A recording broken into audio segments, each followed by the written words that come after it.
¿Cómo debemos entonces vivir? Con Francis A. Schaeffer, en la voz de Rubens Medel.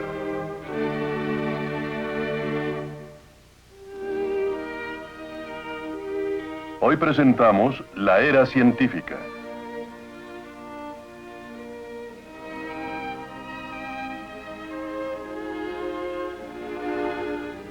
En 1609, Galileo comenzó a usar el telescopio, un instrumento recién inventado. Cuando la Iglesia romana atacó a Galileo y a Copérnico, no fue debido a que sus teorías contuvieran algo contrario a la Biblia. Las enseñanzas de Copérnico y Galileo negaban los elementos aristotélicos que habían llegado a ser parte de la enseñanza de la Iglesia. Y lo que vio y escribió indicaba que Aristóteles se había equivocado en sus ideas básicas sobre la conformación del universo. Copérnico enseñó que la Tierra giraba alrededor del Sol y no el Sol alrededor de ella. Y Galileo defendió la compatibilidad de Copérnico con la Biblia. Condenado por la Inquisición romana en 1632, Galileo fue forzado a retractarse. Pero sus escritos continuaron testificando no solo que Copérnico tenía razón, sino que Aristóteles estaba equivocado.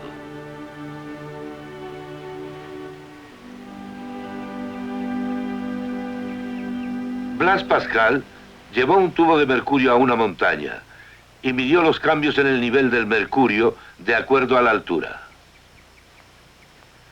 De esta forma hizo que funcionara el primer barómetro. No solo eso, sino que algunos consideran que es el más grande escritor de prosa francesa que haya vivido. No veía al hombre perdido como una brizna de polvo en el universo, y que era más importante y más complicado de lo que los hombres pensaban, ya que el hombre podía comprender a las estrellas, y las estrellas no comprendían nada. Además de esto, para Pascal, el hombre era especial, porque Cristo agonizó en la cruz por él.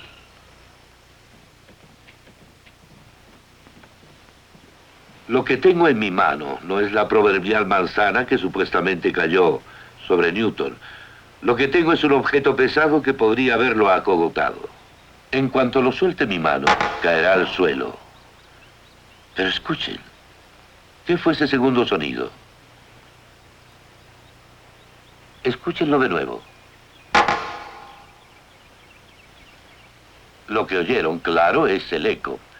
Aquí en la Universidad de Cambridge, Newton midió la velocidad del sonido al cronometrar el intervalo de un eco con una distancia conocida. Llegó además a la conclusión de que existía una fuerza universal de atracción entre todos los cuerpos en el universo. Llamó a esto gravedad.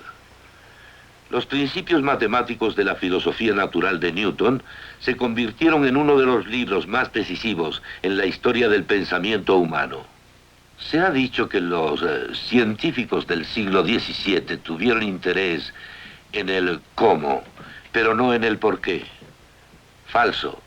Para Newton y varios científicos de ese periodo, no había problema concerniente al por qué, ya que Newton partió de la existencia de un Dios personal que había creado el universo.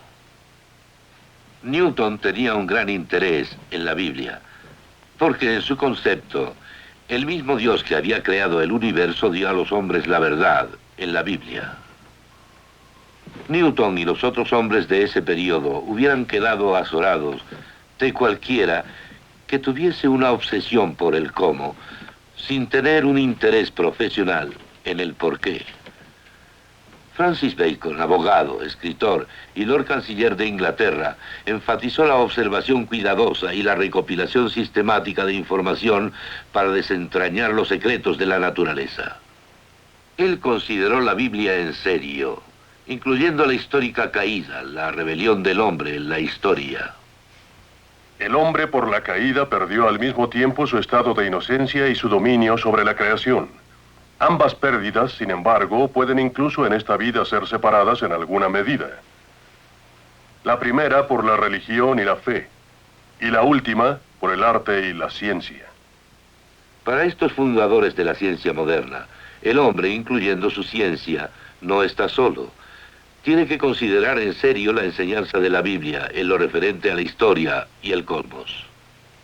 Y el arte y la ciencia en sí mismos tienen valor para el hombre y Dios.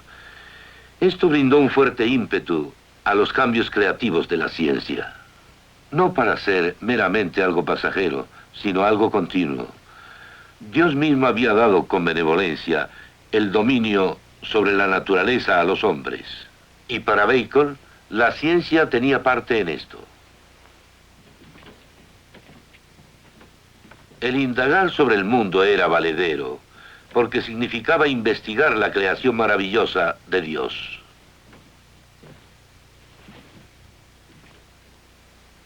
Citaré a Bacon de nuevo. No dejes a ningún hombre por el débil concepto de sobriedad o de una moderación malamente aplicada. Pensar o sostener que un hombre puede buscar demasiado lejos o ser muy bien estudiado en el libro de la palabra de Dios o en el libro de las obras de Dios. El libro de la palabra de Dios es la Biblia y el libro de las obras de Dios es el universo que Dios ha formado. No había separación entre cuestiones religiosas y el arte y la ciencia. La tradición de Bacon y Newton fue fuertemente sostenida a lo largo del siglo XIX. El físico experimental Michael Faraday fue un cristiano. Creía que los secretos de la creación de Dios era para que todos los disfrutáramos. Así dio sus famosas demostraciones públicas. El mundo físico es un libro abierto para explorar por qué Dios le dio orden y nos dio a nosotros el deseo de investigarlo, no solo para una élite científica diestra, no, sino para todos los hombres. No todos los antiguos científicos fueron individualmente cristianos, muchos lo fueron. Todos ellos vivían dentro de las formas de pensamiento creadas por la cristiandad. En este escenario, el prurito creador humano tenía una base sobre la cual continuar y desenvolverse.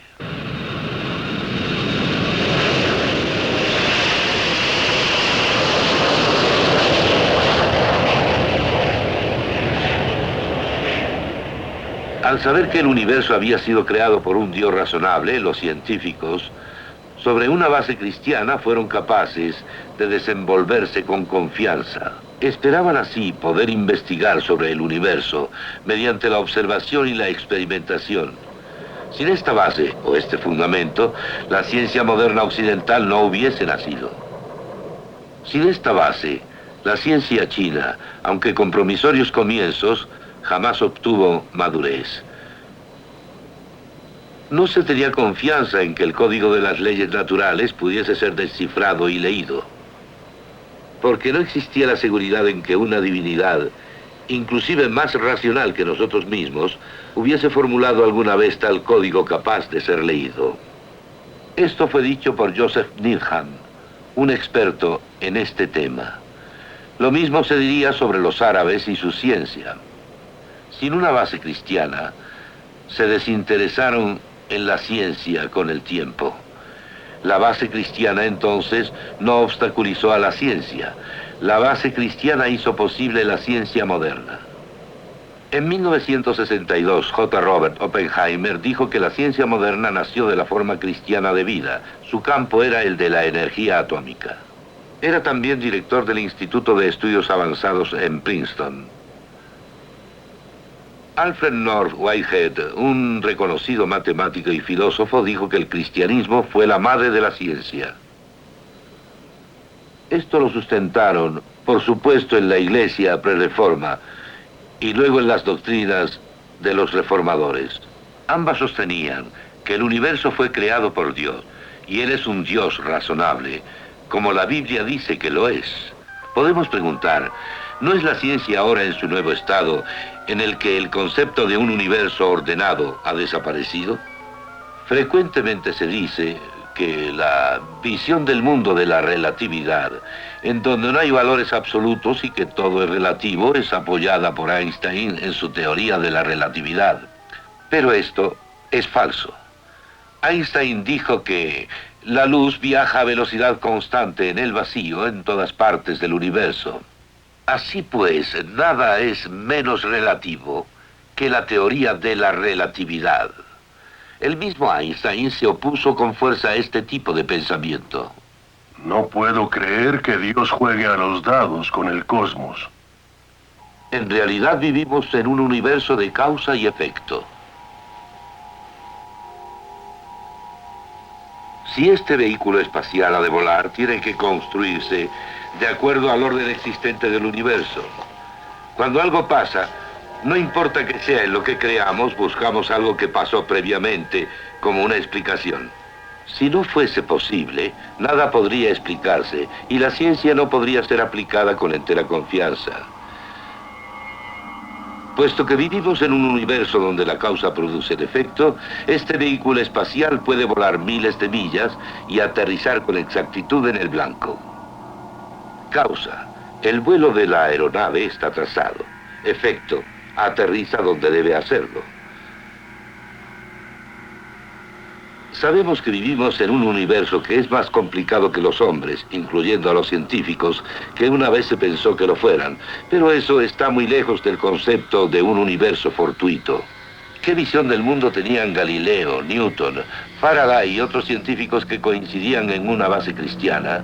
Sostenían que el universo era un universo abierto, porque Dios y el hombre no son parte de una sola máquina cósmica. Hay algo profundo en esto. La máquina, ya sea la máquina cósmica o una hecha por los hombres, no es un amo ni una amenaza, puesto que esta máquina no incluye todo. Hay cabida para que el hombre sea hombre. Más tarde, cuando la base cristiana se perdió, las leyes mecánicas de causa y efecto que habían sido aplicadas a la química, a la astronomía y a la física, fueron aplicadas por igual al hombre y a la sociedad. Los antiguos científicos, los fundadores de la ciencia moderna, no hubieran aceptado este concepto. Con esto, por supuesto, no hubo cabida para Dios, y de igual manera no la hubo para el hombre como tal. El hombre murió, y con él el amor. La idea más antigua del hombre como observador de la naturaleza fue socavada por la idea de que el hombre era algo para ser observado, al igual que el resto de la naturaleza. Darwin, en su Origen de las especies, dice que toda clase de vida evolucionó de formas más simples por la supervivencia del más apto.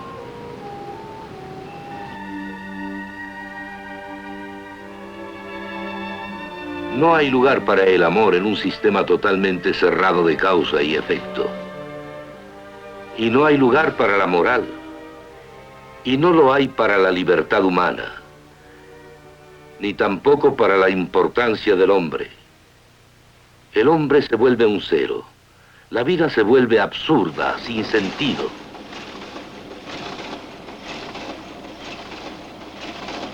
El concepto de una línea continua a partir de la molécula al hombre, meramente en base al tiempo o al azar, no responde a ninguna de las dos cuestiones del cómo o el por qué de que se ocuparon Newton y Bacon. Murray Eden, profesor del ITM, ha emprendido estudios estadísticos que indican que el mero azar no pudo haber producido la complejidad biológica del mundo entre el caos en ningún espacio de tiempo hasta ahora sugerido. La revista Investigación Científica discutió sobre Murray Eden y su obra en un artículo titulado «Los matemáticos cuestionan al darwinismo». Ha pasado suficiente tiempo para la selección natural, como se ve a través de los ojos del darwinismo o neodarwinismo, para operar y dar lugar a los fenómenos observados en la naturaleza.